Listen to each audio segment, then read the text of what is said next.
हल्की सी बरसात को अपने चेहरे पे झेलते गाड़ी चलाते हुए उसने कहा, सच यार, क्या रिसेप्शन था। हाँ ना, उस दुल्हन का ड्रेस देखा, 70,000 का था। होगा भी, पर दुल्हन से ज्यादा उसकी माँ सज धज के आई थी। बहुत खर्चा हुआ होगा ना। जिंदगी में शादी भी एक ही बार होती है। हाँ यार। रात के करीब 10:30-11 बजे एक 2 व्हीलर शहर के बीच सामान्य स्पीड पर आगे बढ़ रही थी। दोनों गाड़ी पे बातें करने में मग्न थे। बड़े शहरों में वैसे दिन क्या रात क्या सब समान होता है, इसलिए रास्ते में थोड़ी बहुत ट्रैफिक थी।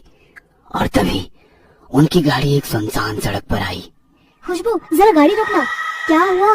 प्लीज रोकना यार, एक काम याद आ गया। खुशबू ने स्पीड कम करते हुए रास्ते के बाजू में गाड़ी रोक दी। मनीषा गाड़ी से नीचे उतर गई। सिर्फ 5 मिनट, पापा की दवाई लेनी है। खुशबू ने पीछे देखा तो कुछ ही दूरी पर, यानी कि लगभग 50 कदमों की दूरी पर एक मेडिकल स्टोर था। मेडिकल की बाहर थोड़ी भीड़ थी क्योंकि आसपास का कोई और मेडिकल खुला नहीं था। तो खुशबू को ये समझ आया कि थोड़ी देर हो जाएगी, तो उसने अपने विनती भरी स्वर में कहा, हाँ पर थोड़ा जल्दी, वरना घर वाले गुस्सा होंगे। पहले ही बहुत देर हो गई है और ये रास्ता भी थोड़ा डरावना है। डर? और तुझे? तू कब से डरने लगी खुशबू? हंसते हुए मनीषा ने कहा और वो मेडिकल की ओर जाने लगी। खुशबू की नजर अब आजू बाजू घूमने लगी। उसकी बाईं ओर 8-10 फीट की ही दूरी पर एक विशाल इमली का पेड़ था और उसी के पीछे 15-20 फीट ऊंची पत्थर की एक दीवार थी।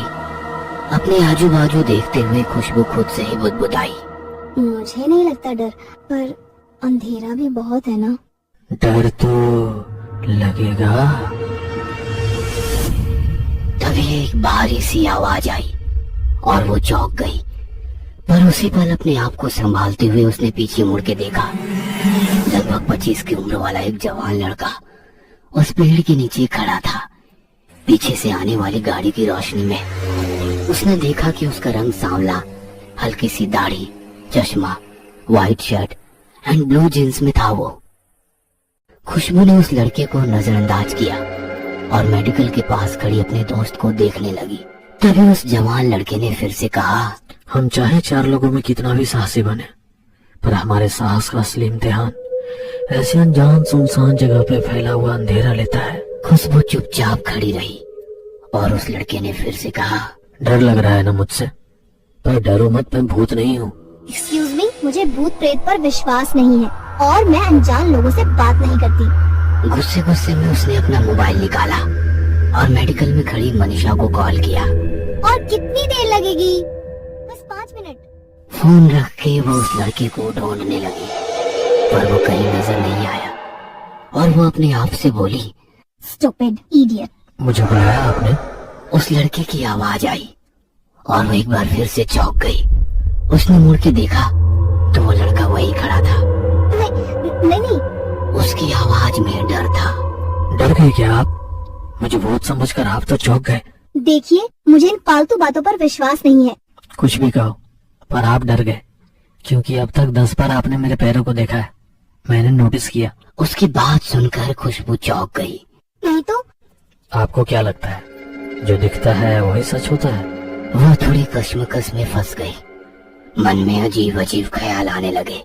अगर मैं मेडिकल के पास मनीषा के पास जाती हूँ तो इससे लगेगा मैं डर गई और यहीं खड़ी रहूंगी तो इसकी फालतू बकवास सुननी पड़ेगी।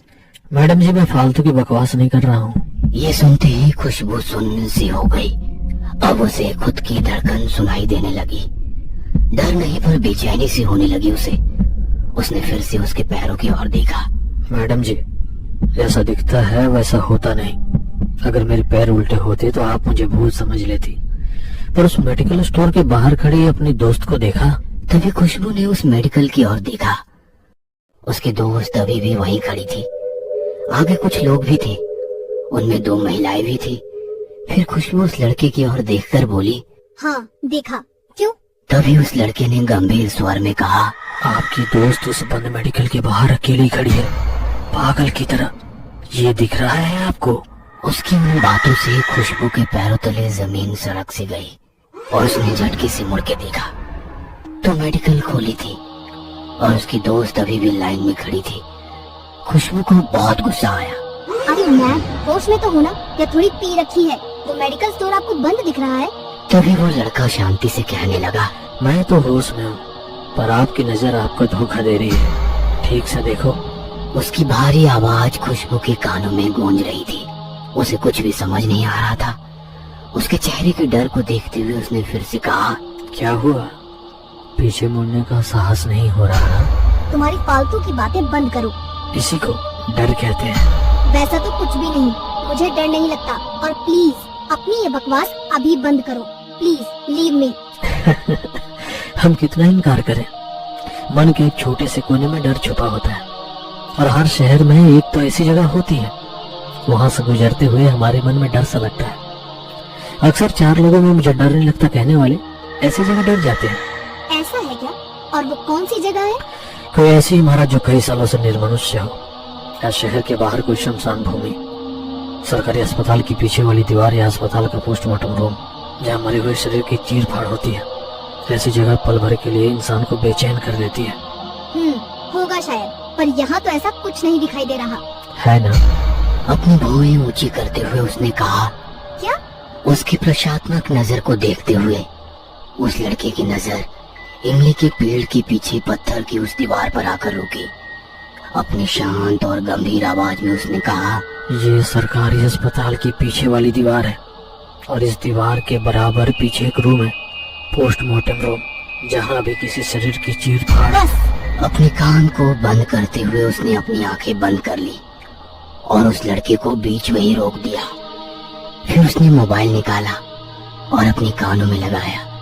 ना चाहते हुए भी उसने तिरछी नजर से उस दीवार की ओर देखा, जिसे देखकर उसका मन और भी बेचैन सा होने लगा।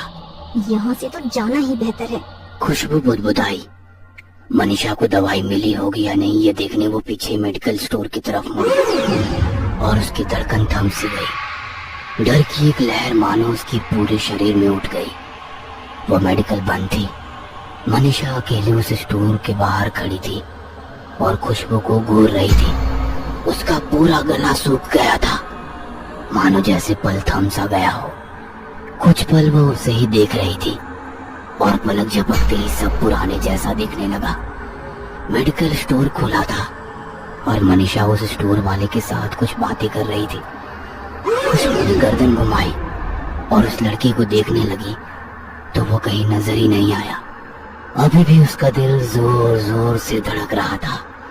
इमली के पेड़ के पीछे वाली दीवार पर आकर रुकी हुई उसकी नजर उसे डर का एहसास दे रही थी। और अचानक कुत्ते के भौंकने से वो एक बार और चौंक गई। उसने कुत्तों की आवाज की ओर देखा। हड्डियों का ढांचा, हल्के भूरे रंग के बाल और पीछे की टांग से लंगड़ाते हुए वो कुत्ता जोर जोर से भौंक रहा था। खुशबू ने अपनी बेचैनी भरी नजरों से उस कुत्ते की ओर देखा और वो कुत्ता अपनी पूरी शक्ति लगाकर उस इमली के पेड़ की ओर देखकर भौंक रहा था। उसे देखकर उस कुत्ते के साथ आसपास के सारे कुत्ते भी भौंकने लगे। ये सब नजारा देख वो और डर गई और अपने आप से बुदबुदाने लगी। अब इस कुत्ते की पूंछ पर किसने पैर रख दिया? और वो पागल लड़का कहाँ गया? अभी तो यही था, फालतू का डर दिखा के चला गया। मुझे बुलाया आपने? उसकी आवाज सुनते ही उसने आवाज की ओर देखा। वो उसकी बाजू में खड़ा था। उसने शांति भरी आवाज में कहा, डर गए ना? खुशबू पर टिकी हुई नजर उसने कुत्तों की ओर घुमाई और कहा, देखिए, कुत्ते ऐसे बिना वजह तभी भौंकते हैं जब उन्हें आसपास कोई बुरी शक्ति होने का एहसास हो। उसकी बात सुनते ही खुशबू ने कुत्तों की ओर देखा। वो अभी भी उस इमली की पेड़ को देखते हुए भौंक रहे थे। मतलब? मैं कुछ समझी नहीं। मतलब भूत, पिशाच, चुड़ैल, डायन जैसी शक्तियों को हम आम इंसान देख नहीं सकते। उस शक्ति को ये प्राणी महसूस कर सकते हैं, और जब भी कुत्ते रोते हैं तभी शक्ति किसी को अपने साथ लेने आई होती है। यानी तुम कहना क्या चाहते हो कि यहाँ भूत है? होगा भी। इस पेड़ पर या आपके बाजू में, या शायद आपकी गाड़ी के पीछे वाली सीट पे बैठा होगा। कहीं भी हो सकता है। पर किस लिए? उस शक्ति को कोई शिकार पसंद आए तो उस शिकार को अपने साथ ले जाने का पवित्र प्रयास करते हैं। शायद आप उस शक्ति को पसंद हो। खुशबू को बहुत गुस्सा आता है। What nonsense! कौन हो आप? और मैं सुन रही हूँ तो आप मुझे कुछ भी बोले जा रहे हो। और प्लीज आप ना मुझसे बात ही मत करो। खुशबू की बातों से ये पता चल रहा था कि वह पूरी तरह डरी हुई थी। अपना डर छुपाने के लिए उसने अपना फोन निकाला और मनीषा को फोन लगाने लगी। चल यार, स्टूपिड, सॉरी यार, ये दवाई दूसरी कोई भी जगह नहीं मिलती। तभी खुशबू ने गाड़ी स्टार्ट की और कहा, तुझे नहीं, उस लड़के को कहा जो इतनी देर से बकबक करके मुझे बोर कर रहा था। कुछ भी, कब से देख रही हूँ तुझे, तू तो अकेली खड़ी थी, कोई भी नहीं था तेरे आसपास। अरे उस इमली के पेड़ के नीचे खड़ा था, शायद तेरा ध्यान नहीं था। पर ऐसा कहते हैं कि इमली के पेड़ के नीचे बुरी शक्तियों का वास होता है। मतलब के भूत।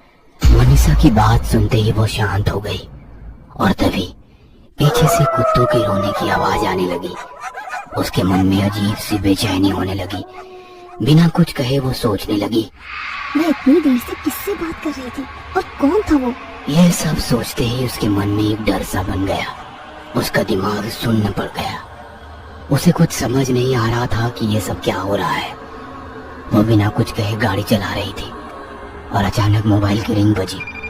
गाड़ी रास्ते की साइड में लगाते हुए वो बोली, पापा का ही फोन होगा, डांट पड़ने वाली है। कहते हुए उसने फोन उठाया। सामने वाले की आवाज सुन के उसका दिमाग सुन्न पड़ गया। बिना कुछ कहे वो सिर्फ सुन रही थी। डर के मारे उसका पूरा बदन सुन्न पड़ गया और वो बेहोश हो गई।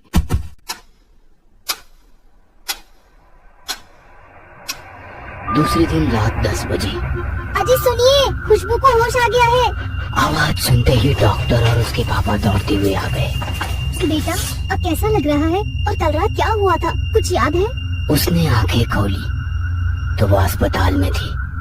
खुशबू अभी भी उस हादसे से उभरी नहीं थी। उसका सिर भारी हो गया था, पूरा बदन बुखार से तप रहा था। वो बिना कुछ कहे बेड पर पड़ी रही। मनीषा और खुशबू के घर वाले उसकी और चिंता से देख रहे थे और मनीषा सबको बताने लगी। रिसेप्शन से लौटते वक्त पापा की दवाई लेने के लिए हम उस मेडिकल के पास रुके। भीड़ होने के कारण थोड़ी देर हो गई और मनीषा की बात सुनते ही खुशबू को रात को घटी पूरी घटना आंखों के सामने आ गई।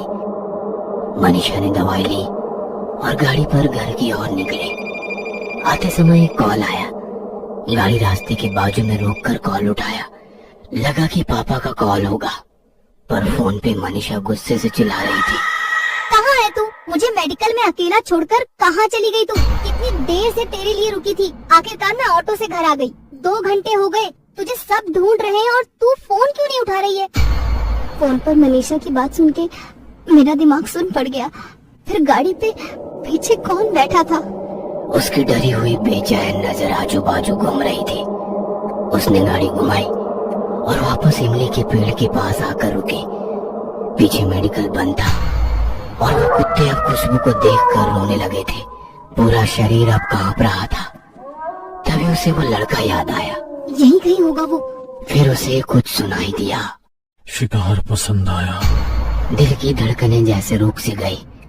ना चाहते हुए उसने आवाज की ओर देखा तो वो लड़का वहीं दीवार के पास खड़ा था। खुशबू आंखें फाड़ फाड़ के उसे देख रही थी। खुशबू को देख के वो अजीब से हंसने लगा और दूसरे ही पल वो उस दीवार के आर पार चला गया। यह देखकर उसे चक्कर सा आ गया और वो बेहोश हो गई। उसे सब याद था, पर वो बताती तो किसी और कैसे। बहुत रात हो गई। खुशबू की माँ उसके साथ अस्पताल में ही रुक गई। बाकी सब लोग घर चले गए। डॉक्टर की दी हुई दवाई खाकर खुशबू बेड पर लेट गई।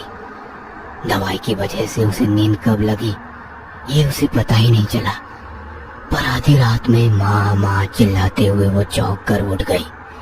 पूरा बदन पसीने से लथपथ था। दिल की धड़कन बढ़ी हुई थी। उसने देखा कि माँ बाजू में ही सोई हुई थी। कुछ देर वो वैसे ही लेटकर छत को देखती रही। तभी अचानक खट करके आवाज आई और उसने पास ही में खुली खिड़की की ओर देखा। वो उठकर खिड़की के पास चली गई। हल्की सी बरसात को देखते हुए उसकी नजर एक इमली की पेड़ के पास आकर रुक गई और उसका मन बेचैन हो गया। उसे मनीषा की कही हुई बात याद आ गई। ऐसा कहते हैं कि इमली के पेड़ के नीचे बुरी शक्तियों का वास होता है। और वो अपने विचारों में खो गई। सचमुच वो लड़का एक आत्मा होगा। और दूसरे ही पल उस पेड़ के नीचे वो लड़का खड़ा दिखा। वो उसे ही घूर रहा था। अब डर के मारे उसका पूरा बदन कांपने लगा और वो झट से बाजू में आ गई। ये मेरा भ्रम है कि सच? उसे फिर से देखने की हिम्मत ही नहीं हो रही थी, पर उसने हिम्मत की और झांक कर देखा तो वो लड़का वहां नहीं था। बाप रे, वो सचमुच वहाँ पे था या मुझे कोई भ्रम हुआ? उसकी धड़कनें तेज हो गई थी, गला सूख गया था। तभी उसकी नजर टेबल पर पड़े अखबार पर गई। एक युवक की एक्सीडेंट में मौत। पेपर हाथ में लेकर उसने गौर से देखा तो वह उसी की फोटो थी। उसकी धड़कन रुक सी गई और वो सुन्न सी हो गई। यानी कि वो एक आत्मा था उस दीवार के पीछे। उसी का पोस्टमार्टम चल रहा था। उसे वो याद आया और पीछे से आवाज आई, शिकार पसंद आया। उस भारी आवाज को सुनते ही खुशबू की आंखें सफेद पड़ गई। तभी उसके सीने में जोर से दर्द होने लगा और उसे ऐसा लगने लगा कि उसके शरीर की सारी शक्ति किसी ने छीन ली हो। की आवाज से उसकी माँ की आंख खुल गई। उसने देखा कि खुशबू जमीन पर पड़ी हुई थी। अरे बेटा, क्या हुआ तुम्हें? माँ की आवाज सुनते ही नर्स वहाँ पर आ गई। डॉक्टर को बुलाओ कोई। नर्स दौड़ते हुए डॉक्टर को बुलाने गई। खुशबू ने हल्की सी गर्दन घुमाते हुए खिड़की की ओर देखा। उसकी नजर खिड़की पे आकर रुक गई। उसे कुत्तों की रोने की आवाज आ रही थी। उसे उसकी कही हुई बात याद आई। जब सारे कुत्ते एक साथ रोते हैं तभी वो शक्ति किसी को अपने साथ ले जाने आई होती है, अपने शिकार को। तभी डॉक्टर आ जाते हैं। माँ कहती है, देखिए ना डॉक्टर, मेरी बेटी को क्या हुआ है? आप बाहर रुकिए, मैं देखता हूँ। नर्स सबको बाहर निकाल के दरवाजा बंद करती है। वार्ड बॉय खुशबू को उठाकर बेड पर रखते हैं। डॉक्टर उसकी जांच करना शुरू करते हैं। ऑक्सीजन लगाते हैं, बहुत सारी मशीनें चालू कर देते हैं। धीरे धीरे उसका शरीर ठंड पड़ता जा रहा था। आजू बाजू की सारी हलचल अब धुंधली हो रही थी, कुछ भी सुनाई नहीं दे रहा था। तभी बाजू की खुली खिड़की से एक ठंडी हवा का झोंका आया और उसके वो शब्द सुने, चलो निकलते हैं अब। और कुछ देर बाद, आई एम सॉरी मैडम, संभालिए अपने आप को।